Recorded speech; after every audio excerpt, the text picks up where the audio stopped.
Hello everyone, I am Dr. Pawan Kumar Jha from Siemens Group of Institution. Today we will discuss what do you mean by ratio analysis. आज के session में एक new topic हम लोग discussion करेंगे।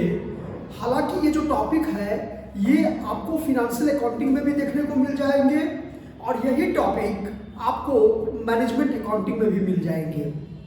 तो आज का जो मेरा मेन टॉपिक है उस टॉपिक का नाम है रेशियो एनालिसिस।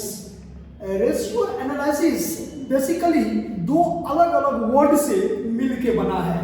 एक फर्स्ट है कि what do you mean by ratio, ratio किसे कहते हैं। तो जैसे कि रेशियो का जो मीनिंग है वो ये कहता है कि दो या दो से अधिक डेटाओं के बीच में जब हम मैथमेटिकल एक्सप्रेस करते हैं, मैथमेटिकल रिलेशनशिप को एक्सप्रेस करता है।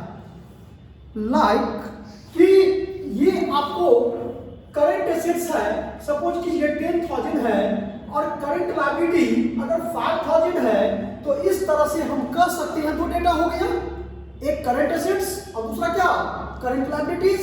तो हम कह सकते हैं कि करंट रेशियो इक्वल टू, जो फॉर्मूला होता है वो कहता है current ratio equal to current assets divided current liability equal to, हम इसको कह सकते हैं कि 10,000 डिवाइडेड 5,000 इक्वल टू 2:1। इसका मतलब ये हुआ कि यहाँ दो मैथमेटिकल डेटा है, एक डेटा है आपको करंट एसेट्स, दूसरा डेटा है करंट लायबिलिटीज। तो हम इसको कह सकते हैं कि यहाँ पर जो करंट एसेट्स है वो करंट लायबिलिटी का डबल है, यानी दो गुना है।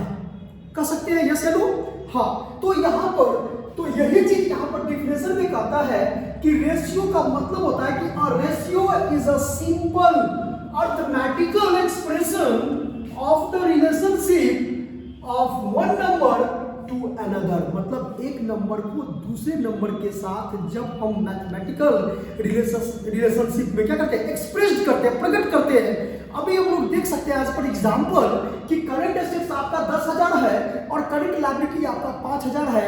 तो हम लोग कह सकते हैं कि यहाँ पर जो है so current assets current liability की तुलना में डबल है, यानी दुगुना है। तो ठीक इसी तरह से जो दूसरा वर्ड है वो दूसरा वर्ड है एनालिसिस। एनालिसिस किसे कहते हैं? तो एनालिसिस का मतलब यहाँ पर हुआ फिनेंशियल एनालिसिस। फिनेंशियल एनालिसिस मतलब वो एनालिसिस जो बेसिकली फिनेंशियल डेटाओं के बीच में फिनेंशियल डेटाओं को लेकर के कंपेयर किया जाता है।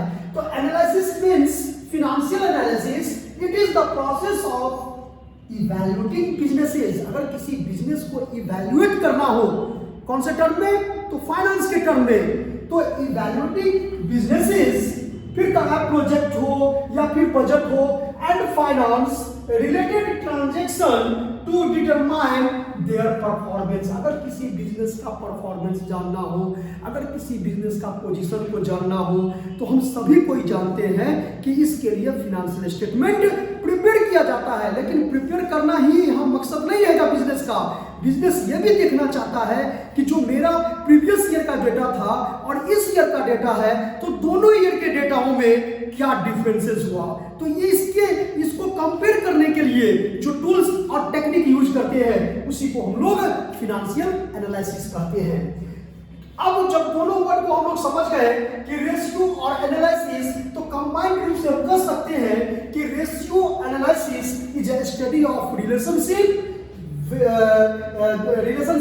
द वेरियस फिनेंशियल फैक्टर, यानी जितने भी फैक्टर हैं उन फिनेंशियल फैक्टर हैं, ठीक है, उन सभी के बीच में जब हम क्या करते हैं, कंपेयर करते हैं एक डेटा से दूसरे डेटाओं के साथ। तो इस प्रकार से हम उसको क्या कहते हैं, रेशियो एनालिसिस।